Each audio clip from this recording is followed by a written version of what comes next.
Yes. Yes, what's going on?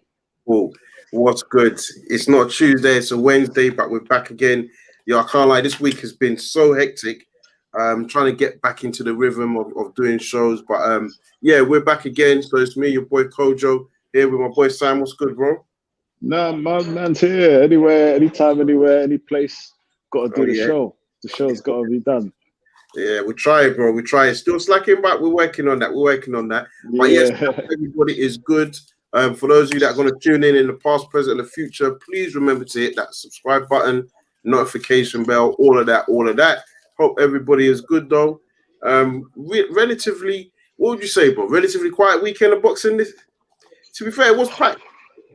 But Yeah, no, definitely. I think, the weekend has just gone past. I think it was an interesting weekend. Good bit of boxing. Our guy Buatsi doing his thing. This weekend, Pacquiao's not this weekend, is it? Is yeah, it this weekend? Yeah, Pacquiao. So it's relatively quiet outside of that, but looking forward to it. Not as much anymore because our guy Errol Spence isn't on there. But look, it's boxing at the end of the day. There was a time when there was no boxing at all, so we can't really complain anymore, Exactly. I mean, yeah, we're going to definitely chop up that Pacquiao Ugas fight. I'm looking forward to that. I like Ugas. I think he's a very good competitor. I think he wins. I think, yeah, exactly. Well, you almost beat me to it, but yeah, I'm definitely looking forward to chopping that up, saying who wins, how you get the victory. Obviously, Pacquiao still a season is still a legend. You know what I mean? Yeah, of course, I'm not even putting it past him to get the win, but yeah, I don't know, man. I'm feeling you guys, but I think best place to start this weekend. Let's start straight down at Matchroom HQ fight camp, the end of fight camp for this year. What was your thoughts on it, bro? Overall? Do you know, best week was week 3. Worst week was week 2. Okay. And week 1 I was very impressed with. But yeah, man, Buatsi stole the show. Unbelievable fight for him. Him and Virgil Hunter as a team, I think they worked really well.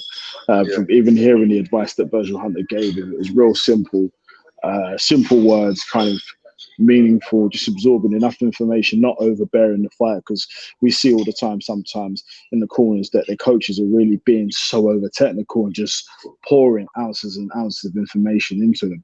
Whereas he was just very subtle, very kind of straight with it. They had a real good game plan, and it paid off for him. I think this was a great test for Buatsi. I think it had everything in it. Bolotniks was game. Like, there was even times that I thought, Bolotniks is he's building himself up. He's really kind of getting there. But Buatsi showed levels. He showed his power. He showed his balance. And I think balance was just such a key thing in that fight. If you looked at how Bolotniks was moving around and how Buatsi had just very, very straight posture. And was able to just absorb and hit. But yeah, that was a real good performance. Joey Cordina, it's good to see him bang the guy in 1 round. There's not really that much to look into it, but we look forward to see where he goes from there. And yeah, man, just a good week. It was return of Zelfa Barrett. Obviously, you can't look too much into that because he was coming off just a lot of bereavement with his family. But yeah, man, it was a good fight. I'll definitely say I want to try and go back to those. So I think I'll start with Cordina. I thought, good win for him. Look, you can't say better than a first round knockout. And at the end of the day, I think for the division, it's really going to be interesting to see how he sort of like begins to make a bit of a name for himself, because you've got to say to yourself, after a performance like that, like, we can't be dealing with these sort of like fringe level fighters. Like, I think he really needs to start testing himself. Will he get the fights though? That's the real interesting question. He's a tough guy. And it's not even that he's a huge, massively tough fighter. I think he is skillful. I think he's a good fighter, but I think he doesn't have a name. So I think, one of the things I want to just talk about is like, who from this now that fight camp's over, we know we've got Headingley, like, who should start fighting in the US? There's rumors about Buatsi, Dillian White. I think Joe Cordina's got to be on that list. I think Joe Cordina's got to be fighting out in the States very soon. So yeah, that's going to be interesting to see how sort of his career plays out. But I think, like I said, fair play to him. This week going into his fight camp, Cordina and Buatsi, to be fair, we're getting a bit of stick because the Olympics are just finished. We've seen the guys coming through, and everyone was kind of asking like, what are they doing? Where are they going? Besides Okoli, that's the only guy that's kind of taken world honors. Yeah. exactly. But Besides Crowley. but the light heavyweight is tough division, to be fair, to crack. Yes, exactly. Cruiserweight, there's much more of a clearer pathway Yeah, to getting that world title in comparison to the other weights. But yeah, yeah, no, still no excuses. But I think they've realised that they've given Buatsi enough learning fights. I think he needs one more learning fight, yeah, and then he's game. yeah. He needs to be in the World Cup, but I think you can really tell the difference in his skill level, what he's been doing since working under Virgil Hunter. Yeah. But So I think, yeah, go on. go on. No, I was just saying one thing was interesting as well. I like that they're really modelling him similar to someone. I saw some tweets about how they're modelling Buatsi to be like an Andre Ward, like can't do anything wrong, son of God, and really measuring him like that. And I'm thinking, I don't mind it. I don't mind it, just as I'm saying, but I just think sometimes it's a bit not an over invasion of his privacy, but I think it's a bit OTT the way they go on about how they're very kind of visualized on his religion and whatnot. Yeah, and I think you're right. I sometimes, to be fair, I think I forget about that, and sometimes I do just look at it is because of the Virgil Hunter link up. So it's fair. I think with Buatsi, and quickly going out to the let's go out to the comments. Shout out Karma Serene, big yourself up. Yes, getting you in the building. Week 2 was quite forgettable. Yeah, for sure. Yeah, there you go. Comrade Boxing, yes, big up Comrade Boxing. Buatsi made me sweat. That was a dangerous fight. Perfect matchmaking in this case. And you know what? I think I want to talk on that because I think that's a great point by Comrade Boxing. The matchmaking here was great, and I think you can see that. I think you can see that with a 258. And you know, I think no matter what anyone wants to say, you know, obviously this week we saw Lyndon Arthur was at the show, Craig Rachel was at the show, Dan Aziz was at the show. So you're thinking domestically, the light heavyweight scene is huge.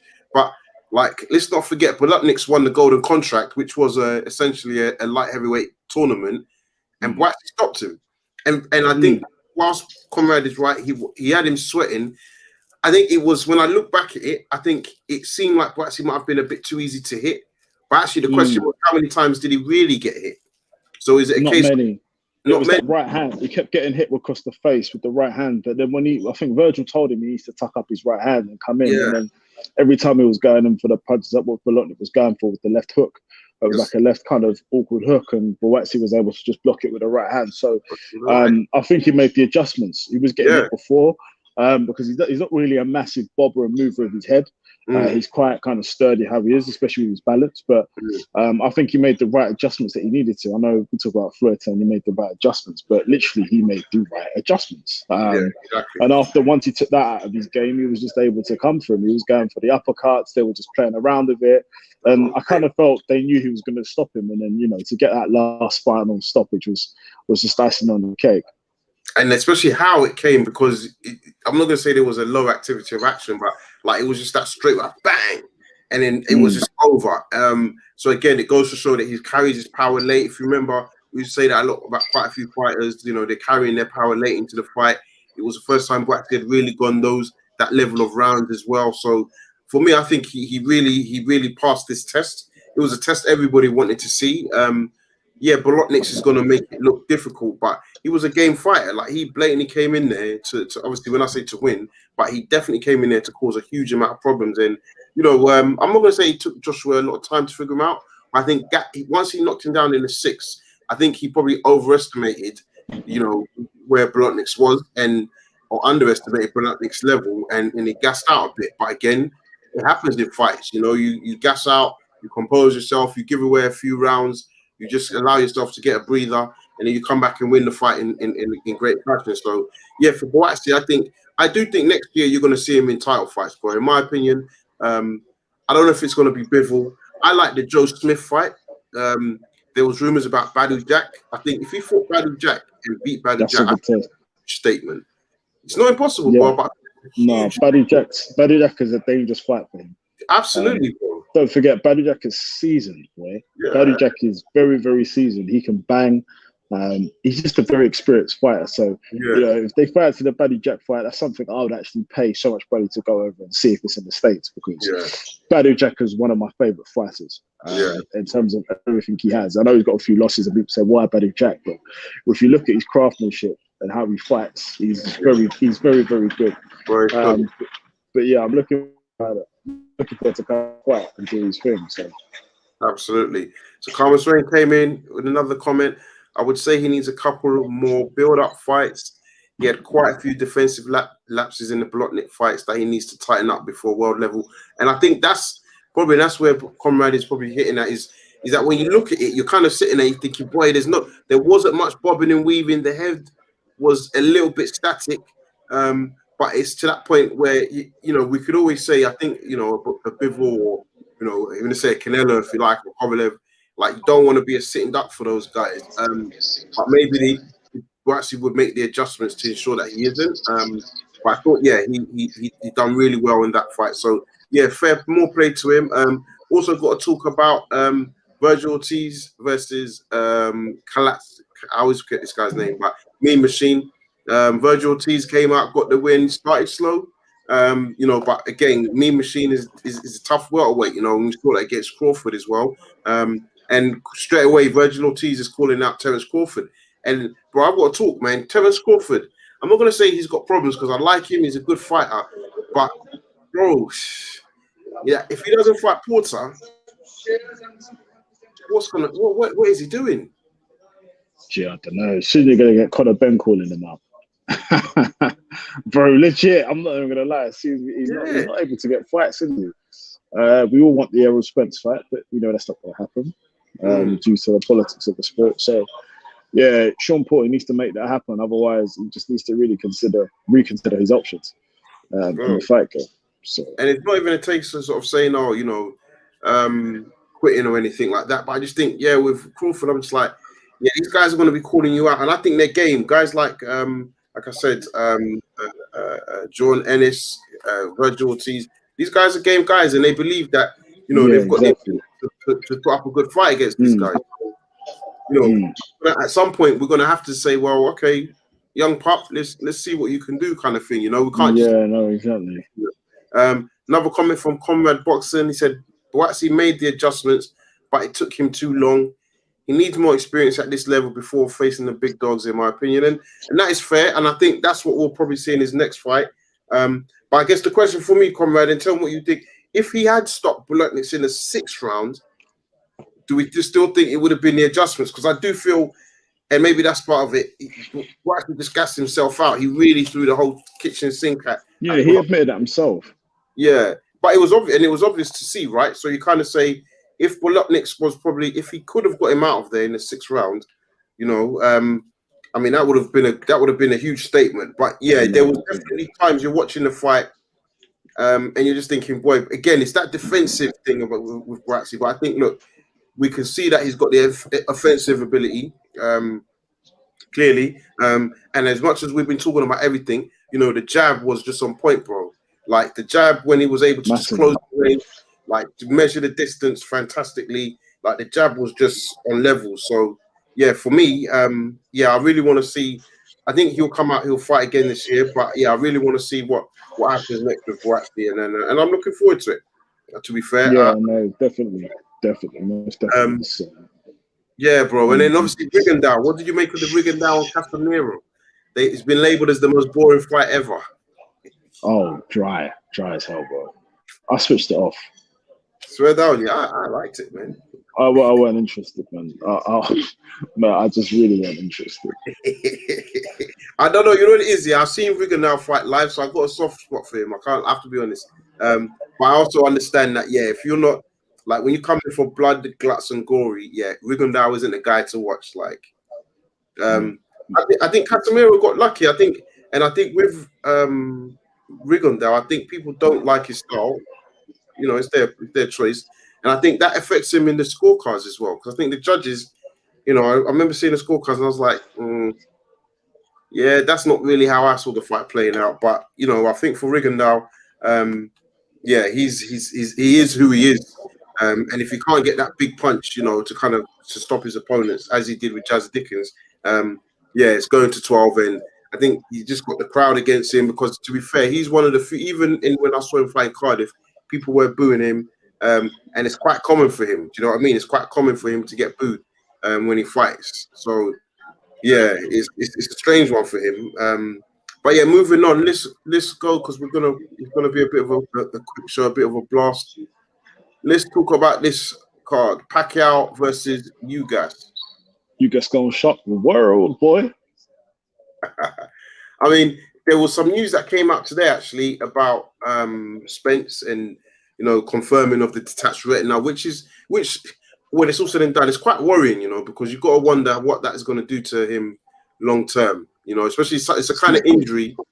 Yeah, what I mean. It's not like it's a broken bone or like a muscle. It's like, yeah, I certainly joke with. Look, yeah. don't be surprised if this guy doesn't really have massively competitive fights and he's not the same fighter again. Yeah, that's not a joke. Yeah, that's not a joke. I mean, I'm sure they could adjust the styles, and that's one of the things they could definitely do. But to your point, there, it's like, yeah, it's really not a joke. So, yeah, let's see. It's gonna be interesting how it plays out. I mean, bro, Pacquiao versus Ugas, though. Let's focus on that. What's your thoughts on the fight? I think Ugas outworks him. Pacquiao's got an engine, but I think Ugas outworks him. Even though Ugas was training to fight a bum, I think he's really going to get up for this fight. And I mean, that's no disrespect to Ugas's opponent, but a bum in comparison to Manny Pacquiao, I think he's really, really going to be game for it. Yeah. And it's going to be interesting to see what Manny Pacquiao's got in the tank left, or what he's got left in the tank. Yeah, man, I just think he's going to outwork him, completely outwork him from the start to finish, just completely, because the way he sees it, that's his big shot, that's his big time for the big paydays. I mean, we've seen all these kind of upsets happen before. We saw that with Ruiz versus Joshua. I know it's a completely different kind of fight, but we've got the underdog here. Everyone's expecting Pacquiao to roll over this guy. So I think Ugas is really going to show what he's made of. But hey, look, I'll put my money on Ugas. Yeah, I mean, I think to the point of like a lot of people are underestimating Ugas because they're not really familiar with him. But I would say to people, Ugas is, even though he came up for 140 pounds, he's still a big welterweight. He's still a big 147. And for me, I think he's got the skill. I think when I look back at his sort of like CV of fights, if you like, he whilst obviously beat Porter and knocked him down, like Ugas definitely gave him one of the closest fights. Like, and when I say closest, like I look at the back of that fight and I'm like Ugas really got the win for me. But obviously Porter was the house fighter. So I think my worry would be it's the length of time training, because like you said, he was training for a slightly mediocre opponent, and now you're going up against the legend in Manny Pacquiao. So how is that going to affect you as a fighter kind of thing? How do you prepare for that? Sparring. Do you know what I mean? Are you going to have enough time to get the right sparring involved? Because let's be fair, it's 2-3 weeks since that this news has come out. So yeah, I think it's going to be massively tough. I do see potential, and hear me out when I say this. I feel like Jeff Horn. I feel like there could be similarities between the Jeff Horn fight in terms of Pacquiao kind of being rough house. Like in my opinion, Jeff Horn got the win, and he was just able to manhandle Pacquiao. And Pacquiao, whilst there were some moments where he would clearly, not just winning the rounds, he looked like he could stop Jeff Horn. Jeff Horn hung on. So yeah, I could see the fight going back and forth like that. Don't be surprised if they meet in the center of the ring as well and kind of trade it out a little bit. Yeah, I could see that happening. Yeah, don't be surprised if they even start to trade it out a little bit. But yeah, I mean, for me, Ugas, really cool. I like him. I like what he stands for. Recently he's been quite vocal on the situations in Cuba. He's a skillful fighter, and that's the other thing. He's a southpaw. So he's going to bring the heat. I believe he is a southpaw. He's going to bring the heat. And yeah, for Pacquiao, if he does get the win, no matter what, again, he's becoming more of a living legend. I think the issue is, will we get to see the Pacquiao Spence fight?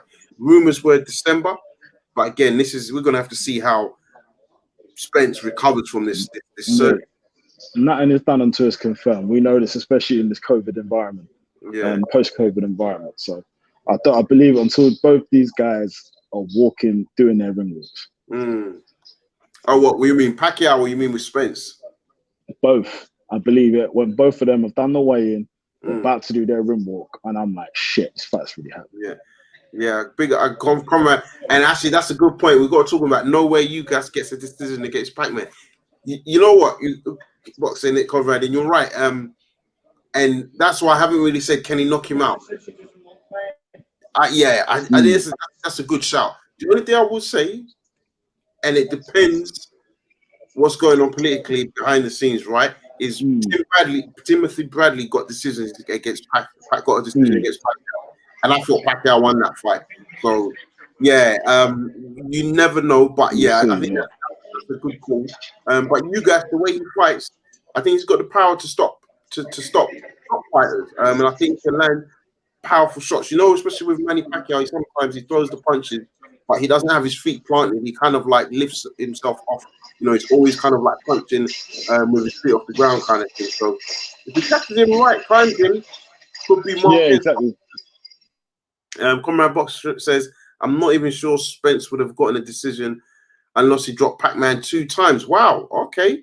You really think that the Vegas house is in favor of Pacquiao that strongly? Okay, that's a very pessimistic view. I don't know how I feel about that. It is like Pacquiao. Is Pacquiao as bad as Canelo though?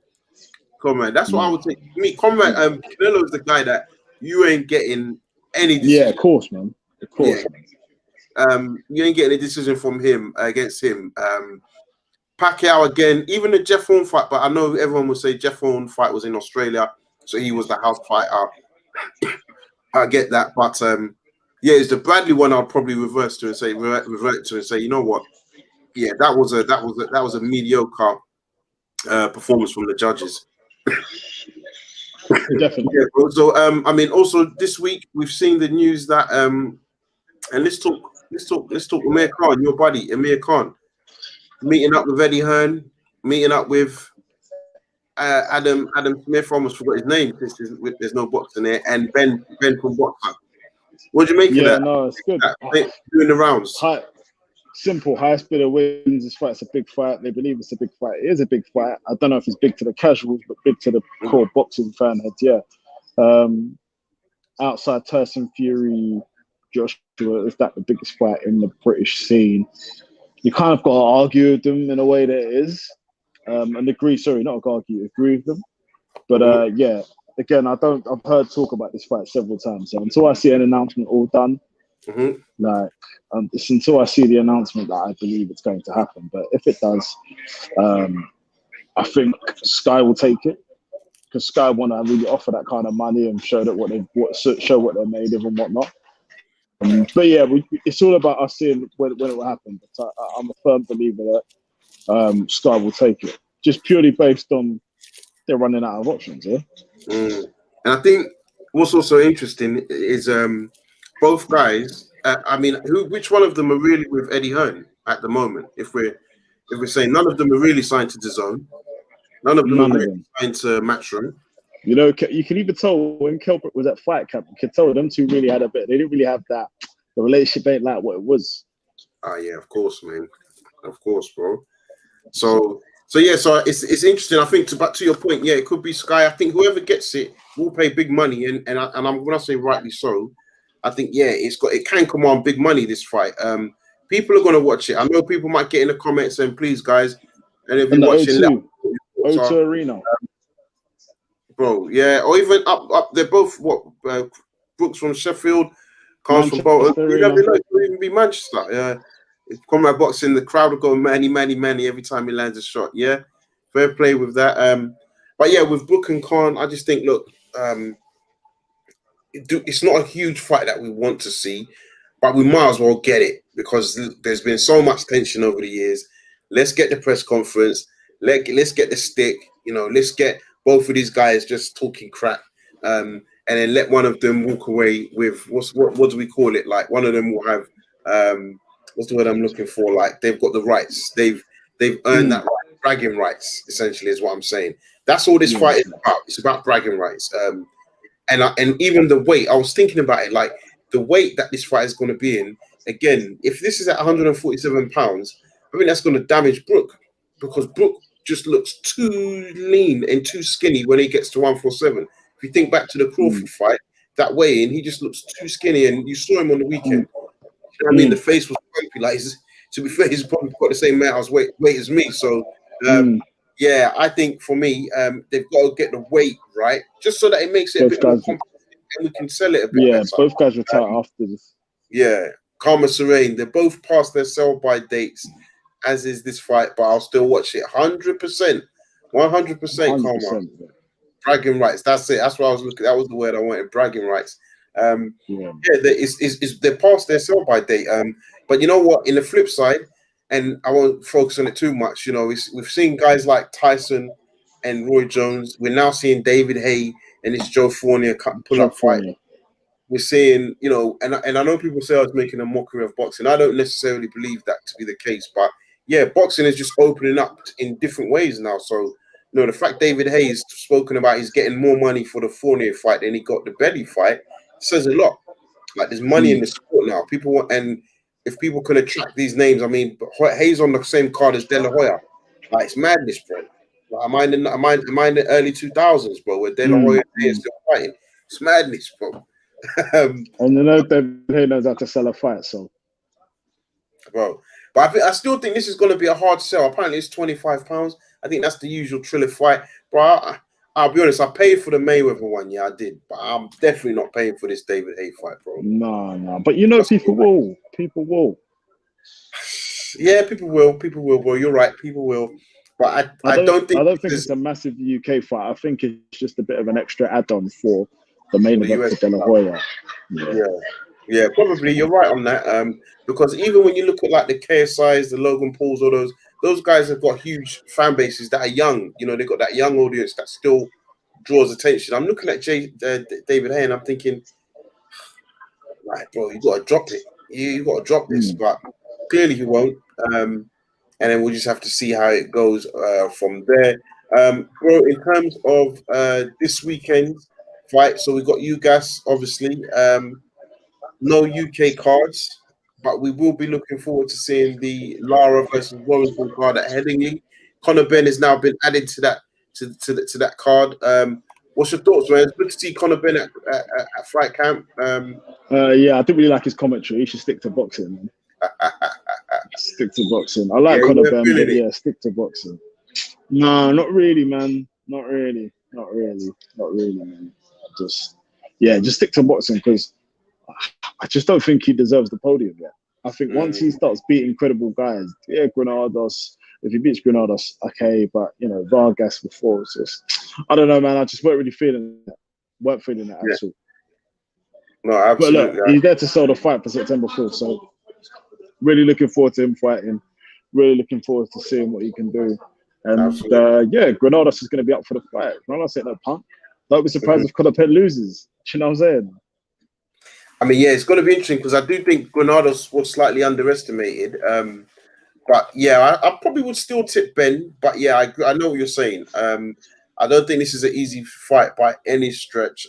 Leeds, but all the Leeds fans are going to be supporting him as well, and I think it's going to be really good for his brand. So yeah, they're really they're building up as that next big star.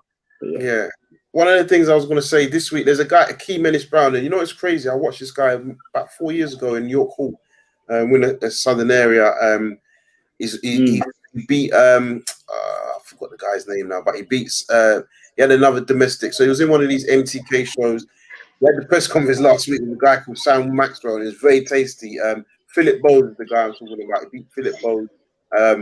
But yeah, Akeem Ellis-Brown has got a bit of a mouth on him, but they're fighting for, I think, the British and Commonwealth titles. That's on the 28th. Definitely recommend people to go and check that fight out. He's a good fighter. Don't know what level he's going to finish at. Yeah, it's unlikely. I don't think he's going to be a world champion, but whilst the ride lasts, it might be enjoyable. So I'll definitely recommend people to check that fight out. But yeah, bro, as for boxing, it's going to be big fight this weekend. Then next weekend, not so much. And then, yeah, we're going to get ready for Lara versus Warrington. So definitely looking forward to previewing that. I wanted to ask you, though, the news on Fury. There's a lot of rumors around Fury. October date may be cancelled. It's coming up quite quickly, you know, no matter what anyone wants to say. You know, last weekend should have been Joshua versus Fury in Saudi Arabia. A couple of weekends before should have been Wilder versus Fury or Fury versus Wilder in Las Vegas. October 9th. Are you confident that fight happens? Again, until I see it, until those guys are in the ring, until they've done the weigh-in, it happens. Not even a presser, yeah. Not even a Wednesday press conference will convince you. Nah, man. We've seen how that started. We've seen how that ended. Yeah, no, it's going to be interesting. I mean, yeah, I'm looking forward to it. I mean, the rumors about him potentially quitting. I think, you know, congratulations to him and his wife on the birth of their daughter. I know she went through some troubles. I'm sure that was definitely a tough time for them. You know, we have a baby and you get some sort of unexpected news. It's definitely going to be tough. But yeah, hopefully the daughter pulls through. Fury's clearly pulled through.